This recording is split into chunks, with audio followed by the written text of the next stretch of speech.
Hi there, Lindsay here, the Frugal Crafter. Today we are going to use this really fun Famui palette for the first time and paint a little painting. So this will be a little mini Famui reviewy because I do have a full review on this product. If I haven't posted it yet, it will be up soon. But this is a plein air box. It's 3D printed by Famui, and I had several people reach out to me and ask if I would review these because I do like to review travel watercolor palettes. And this one is fairly new to the scene. I think maybe it's been out around for a couple of months. So here I'm just kind of unboxing it and figuring out how it goes. And it comes with 24 empty half pans. But there's actually little silicone bits in there that kind of hold the pans in place. So it'll take whatever size pans you have. It comes with a dual-ended watercolor brush that has a graphite tip so you can sketch with it, and you can actually close the box with the palette water cup attached, which is something nice. The other travel watercolor boxes I have, you have to take the water cups off to close it, and I really like that because it doesn't add a lot of bulk. So I decided to put my own half pans in there. Those are the Phoenix Professional watercolors. I'm telling you what, to me, those Phoenix Professional watercolors feel identical to Winsor & Newton Professional watercolors. You can, fight with me if you want in the comments, but I've used them side by side and they seem to be identical. Like, so much so that I wonder if they got the recipe from Winsor & Newton and they may be making them for some of their other markets. I don't know, but they're really great for the price. I think it's around $40 for 24 colors, and the quality is wonderful. Now it has this little tiny, it has these two little slots at the top. One has a sponge in it and one has a little removable cup. And I decided to use that for water because if I have one bucket to clean my brush in, then I can use the other bucket for clean water for fresh mixes. So even though it's small, it's mighty. And having two cups makes a huge difference in how luminous and clean your watercolors stay. So I thought I would do a little swatch that I could keep in the bag or in the watercolor block with this. I'm using a small Meeden block. I think it's about 5x7. Not Meeden, it's Bao Hong, but Bao Hong makes the Meeden paper as well. So, apples and apples, so same thing, tomato, tomato. But basically I just wanted to have a little swatch here, and this was giving me an idea on how this little palette was going to work out. And the thing that holds the paper there has an adjustable mast, so I don't even have to clip that down. If it was windy, I'd want to use the clip that came with it to keep it attached to make sure my paper block didn't blow away. But the mast is holding that pretty well, which I was pretty impressed with. And now I'm just trying a little brush here. To be honest, I don't use the detail brush in these dual-ended brushes too much. I pretty much just stick with the number 10 round because I can get a fine line with that. I kind of wish they did like a 1/4" flat brush for the other side. I think that would be much more handy for a landscape painter. And if I'm using a travel box, I'm generally doing landscapes because I'm painting out of doors.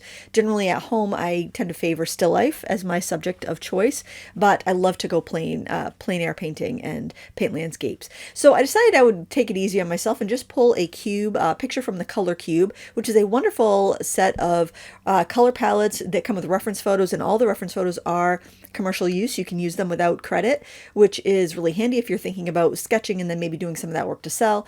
And this was from one of the new versions. I think this was it was either box 3 or 4, and I'll link to the Color Cube down below because I think it's such a wonderful artist's reference.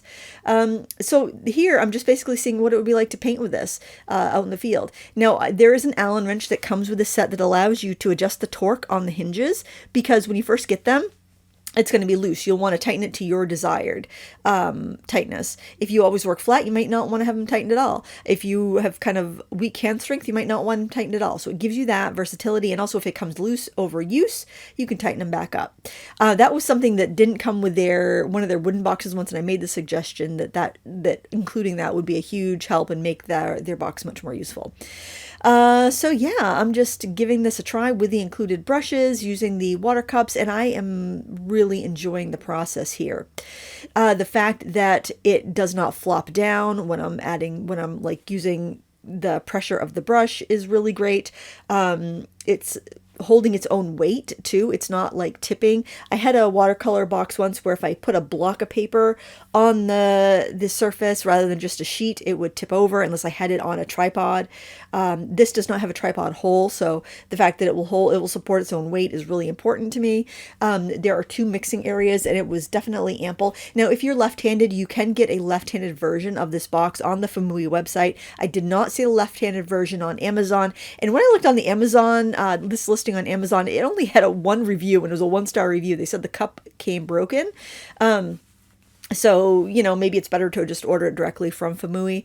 But anyways, they do offer the left-handed version on their website. And you definitely would want that if you're going to carry the box. And the box is light. It's not going to be a problem at all to carry it or to hold it on your lap while you're painting or in a kayak or whatnot. And since I do like to paint from canoes, kayaks, or just sitting on a bench somewhere, and I do not like to carry a tripod, for me, this is ideal. Generally, I use the portable painter when I'm out painting because I could put that right over my leg and then hold my paper. But because I could hold my paper and my paints and everything in one hand, this actually would be fine. I think it's kind of the first contender for me to the portable painter because, we all have our own special needs when we're out painting, and we're all different. So, you know how you are, you know what you like, and you really got to go by what you're going to use. I love travel paint boxes. I have a collection. I've talked about it before. I collect these like people collect commemorative plates or thimbles or whatever you collect, right? This is what I collect. It's a collection that I love to own and I love to use. So what I wanted to get here was this. If you look at the back of the reference photo, there's almost like a peachy pink glow in that kind of mid-ground area where there's some trees and whatnot. And then you see this kind of tealy misty glow where the water's kind of evaporating or it's a little bit foggy. That's really why I want to capture that atmosphere here. It's not a big painting, so I try to hone in on something I really love and lean into that and capture that. And for me, it was the mist and the colors in the sunsetty fog, the foggy sunset. I don't know how you want to see it, but I also love that little pierce of the sun in between the trees there. There's actually like a little building there, but I didn't think I had a big enough canvas here to paint that. I decided to simplify that and just go for the colors and go for the atmospheric effects. The nice thing about this set of watercolors, which is available it comes in a tin, is that you have a variety of different pigments. Some colors granulate, some colors are transparent or very transparent and staining. It's a very traditional set of watercolors. That's why they really remind me of Winsor & Newton, because they're not the bang hit you over the head with spreadability and color like core would, for instance. They are traditional. You're going to have some colors that are very vibrant. They all have their own personalities. They all have their own granulation. They all have their own flowability type thing. And I like that individual personality, especially when I am in a plein air palette, because I might not have just the right color, but I might want to be able to get a certain effect so I can mix the value with the colors that will give me that effect.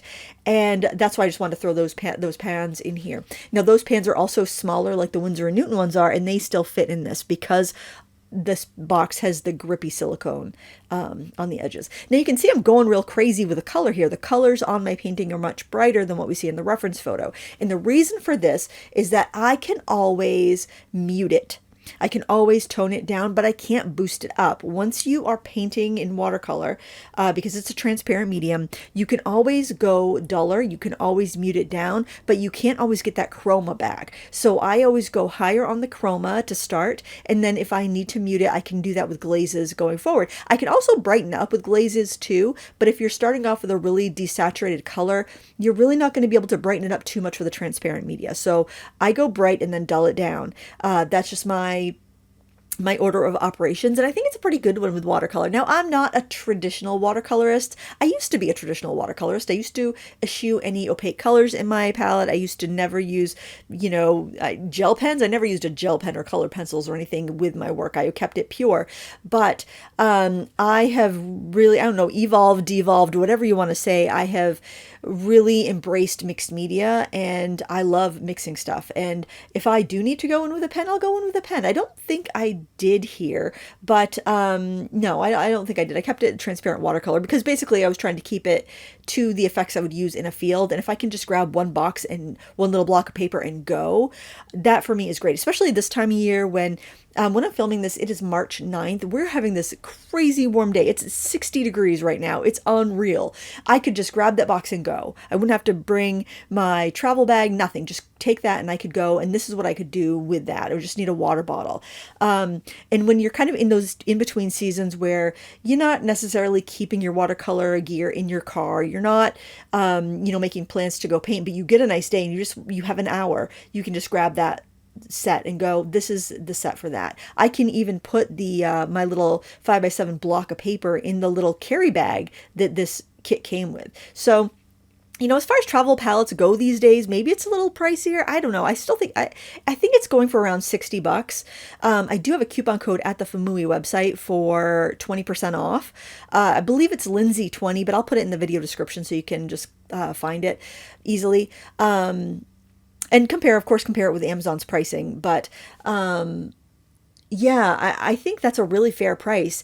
This is a 3D printed item. I'm surprised that a lot of companies are doing the 3D printed items. Like a lot of these larger companies that sell more are doing these 3D printed items. I can understand with Etsy shops, but I think it would be much more expensive than doing like a, molded plastic thing. But these 3D palettes that I've had, both from Etsy sellers and from Lightwish and Famui and whatnot, all seem very durable. I haven't had anything snap or break. I haven't noticed anything being brittle. It feels very rugged and very sturdy. I hope it stays that way. Now, it's only been a few years they've been making these palettes like this, so time will tell how durable they are, but so far so good. So far I've been very impressed with the thickness of the plastic, the durability. Obviously, I don't want to buy plastic things to throw them away. I want to buy plastic things because they will last and not deteriorate, especially in situations where I might leave this in my car for a couple of months. It might be on a shelf in my shed where the light's coming in and I can just grab it while I'm sitting out back with the dog. I want to have durable products, but I have no problem against plastic as long as it's going to be durable and not get brittle and, crack and whatnot. So as I get more forward in my composition here, I am working on dry paper here. I am trying to keep my lines a little crisper. I think I used a little Payne's Gray in here, actually. And I want those kind of sharper shapes and images up closer to the viewer and closer to the bottom of the page. So that way I can keep that foggy atmospheric glow in the background. And it's those contrasts in your work, both contrasts between soft edges and hard edges and dark colors and light colors and bright colors and dull colors. It's those contrasts that make a painting, in my opinion.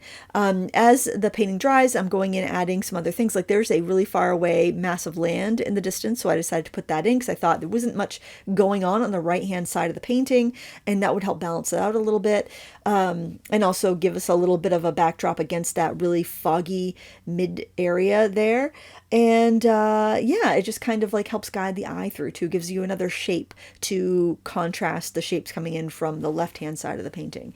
And I'm adding little bits of shadow or reflection under the rocks. You see a little bit of reflection in the foreground, not so much in the background where there's more fog, and it's just kind of picking out those details. And I think that's another reason I love the color cube cards, because you have a small reference photo. It's enough to give you a jump start, give you an idea, but then you really have to expand certain areas of it. You have to kind of hone in on some things. You have to make up a lot of detail because the pictures are only the size of the pictures. You can't zoom in. You can't pinch and zoom like you could with a photo on your computer or on your phone. So you are limited, and you do have to kind of use your experience of painting landscapes, painting in plein air, to inform you how to go next. So it teaches you to observe better when you are out and about. Now look at my water cups there. You're going to see that big water cup is really murky. The small water cup is still crystal clear. The reason is I always wash my brush in the big cup, and then if I need fresh water for a wash, I pick it up out of the small cup. Or if I need fresh water for mixing, I pick it up out of the small cup. So that's a way to keep your mixes fresh without having really large amounts of water. I don't know how many ounces that cup on the side holds. Maybe like, I would say maybe 6 ounces. It's not a lot, 4 to 6 ounces, I would say. And then that little tiny cup is probably like an ounce, if that. But you could have those little, what like oil painters use, those little clip-on palette cups with your water.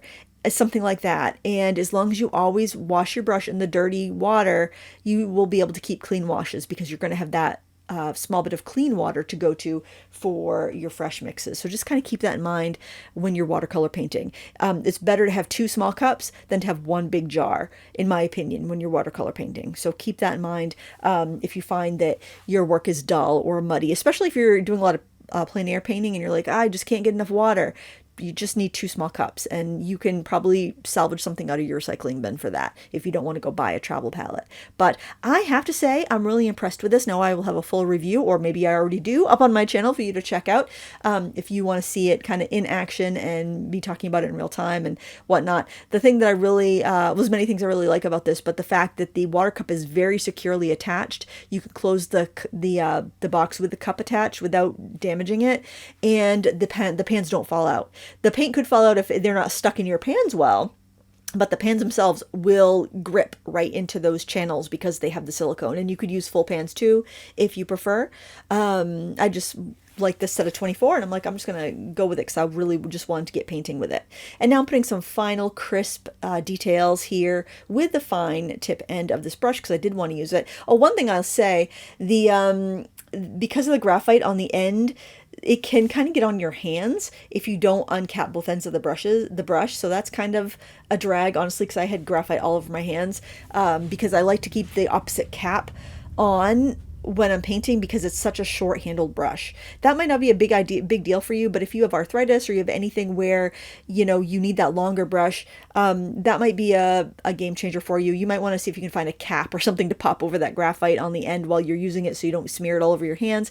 But other than that, I like the brush. Famui does make some dual-ended brushes that are a little bit longer that I think are much better, just because for me, I don't have arthritis and I have small hands, and I find that brush kind of small to use. But when you're out and about in the field painting, I don't really think about that. When I'm in my comfy studio, I think, well, if I have my druthers, I'd just go grab that brush, right? You know, my normal watercolor painting brush.